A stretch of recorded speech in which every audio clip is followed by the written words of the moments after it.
Hello students, আমি Nitish sir জ্ঞানজ্যোতি coaching সেন্টারের পক্ষ থেকে তোমাদের প্রত্যেককে জানাই আরও একবার স্বাগত। তো স্টুডেন্টস, আজকে আমি তোমাদের সঙ্গে যে বিষয়টি নিয়ে আলোচনা করব সেটা হচ্ছে সিবিপিবিইউ।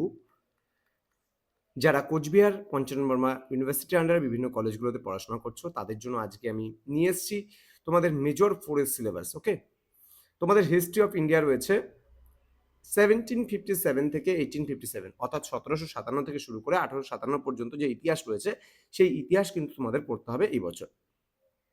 তো ক্লাসটি শুরু করার পূর্বে তোমাদেরকে বলবো, যারা এখনো আমাদের অফিসিয়াল ইউটিউব চ্যানেলটিকে সাবস্ক্রাইব করনি তারা অবশ্যই চ্যানেলটিকে সাবস্ক্রাইব করে পাশে থাকা বেল আইকন অল প্রেস করে দাও, যাতে নেক্সট টাইম থেকে কোনো ভিডিও আপলোড করলে তার নোটিফিকেশন সবার আগে তোমার কাছে পৌঁছে যেতে পারে।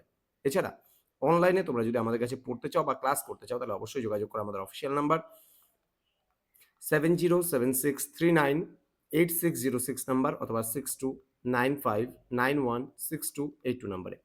তোমাদের টোটাল কোর্স ফি দাঁড়াচ্ছে সেটা হচ্ছে মাত্র 499 টাকা।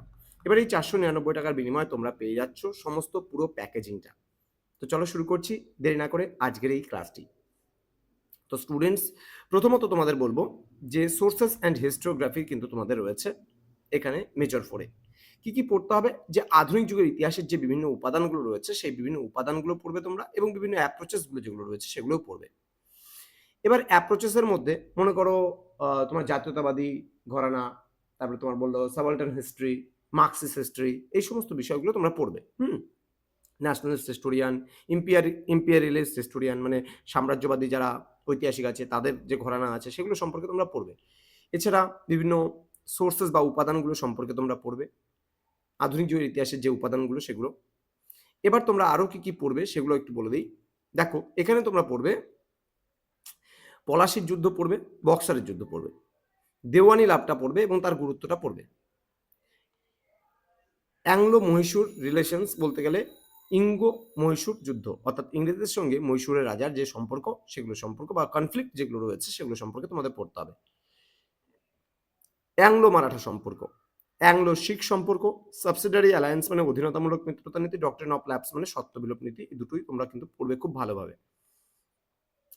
1857 কিছু এখানে আগে আমরা যে রেগুলেশন অ্যাক্ট আছে সেটা পড়বো 1772, পিটের ভারত শাসন আইন পড়বো 1784, এবং চার্টার অ্যাক্ট সম্পর্কেও কিন্তু আমরা পড়বো।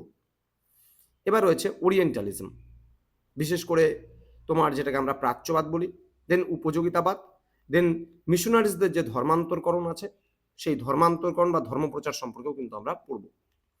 নেক্সট রয়েছে কোম্পানির কিছু রুল সম্পর্কে আমরা পড়বো, economy under the companies rule. এখানে কি কি পড়বো আমরা? সম্পদের বহির্গমন, এখানে আমরা বিভিন্ন ধরনের ভূমি রাজস্ব ব্যবস্থা, যেমন চিরস্থায়ী, মহলওয়ারি, 10 শালা বন্দোবস্ত, 5 শালা বন্দোবস্ত, হ্যাঁ, তারপরে তোমার হচ্ছে রাউতোয়ারি বন্দোবস্ত ইত্যাদি বন্দোবস্তগুলো সম্পর্কে আমরা এখানে পড়বো। ডি ইন্ডাস্ট্রিয়ালাইজেশন মানে অবশিল্পায়ন সম্পর্কে আমরা পড়বো, অবশিল্পায়নের কারণ এবং তার ডিবেটগুলো সম্পর্কে কিন্তু আমরা ডিটেলসে পড়বো। কমার্শিয়ালাইজেশন অফ এগ্রিকালচার, বিশেষ করে যে আমাদের কৃষির বাণিজ্যিকীকরণ আছে সেটা সম্পর্কে আমরা পড়বো, এবং ভারতের রেলপথের বিস্তার সম্পর্কে আমরা পড়বো, যেটা লর্ড ডালহৌসি করেছিল, লর্ড ডালহৌসির নেতৃত্বে, সেগুলো সম্পর্কে আমরা পড়বো। এবার রয়েছে কিছু, এখানে রয়েছে সোসাইটি আন্ডার কোম্পানিস রুল, এখানে আমরা পড়বো এডুকেশন সিস্টেম, এখানে আমরা কি করে ওয়েস্টার্ন এডুকেশন মানে পাশ্চাত্য শিক্ষার বিস্তার ঘটলো মিশনারিদের দ্বারা, অ্যাংলিস্ট ওরিয়েন্টালিস্ট মানে প্রাচ্য পাশ্চাত্যবাদী কন্ট্রোভার্সি মানে বিতর্ক আমরা পড়বো, মেকলে মিনিট পড়বো, এবং উডের ডেসপ্যাচ সম্পর্কেও আমরা পড়বো এখানে। দেন বিভিন্ন সংবাদপত্র বা প্রেস সম্পর্কে আমরা পড়বো, এবং তাদের দ্বারা যে সোসাইটির উপরে বা মানে আমাদের সমাজ এবং সংস্কৃতির উপরে কি প্রভাব পড়েছিল সেগুলো সম্পর্কে আমরা পড়বো। সোশ্যাল রিফর্ম মুভমেন্টস, এখানে রয়েছে রাজা রামমোহন রায়, ঈশ্বরচন্দ্র বিদ্যাসাগর, ডিরোজিও, এদের তিনজনের ব্যাপারে আমরা পড়বো। এখান থেকে কিন্তু একটা বড় প্রশ্ন তোমাদের আসবে, খুবই গুরুত্বপূর্ণ এই পার্টটা। দেন রেনেসাস মানে নবজাগরণের নেচার, আমরা প্রকৃতি পড়বো, এবং লিমিটেশন মানে এর সীমাবদ্ধতা সম্পর্কেও আমরা পড়বো।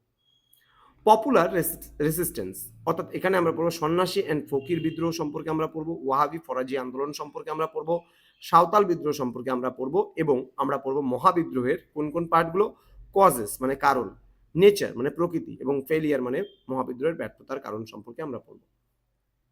তো স্টুডেন্টস, এই ছিল আজকের সিলেবাস, খুব ভালো করে তোমরা অবশ্যই পড়ো, এবং তোমাদের উজ্জ্বল ভবিষ্যৎ গড়ে তুলবো আমরা, এটাই কিন্তু আমাদের মূল প্রতিশ্রুতি। তোমরা যদি অনলাইনে নোটসপত্র পেতে চাও, সমস্ত কিছুর জন্য যোগাযোগ করো আমাদের সঙ্গে। আমাদের অফিসিয়াল নাম্বার 7076398606 নাম্বারে অথবা 6295916282 নাম্বারে। দেখা হচ্ছে আরো একটা নতুন ভিডিও নিয়ে। তোমরা প্রত্যেকে ভালো থেকো, সুস্থ থেকো। Thank you so much. Thanks for watching after all. Thank you.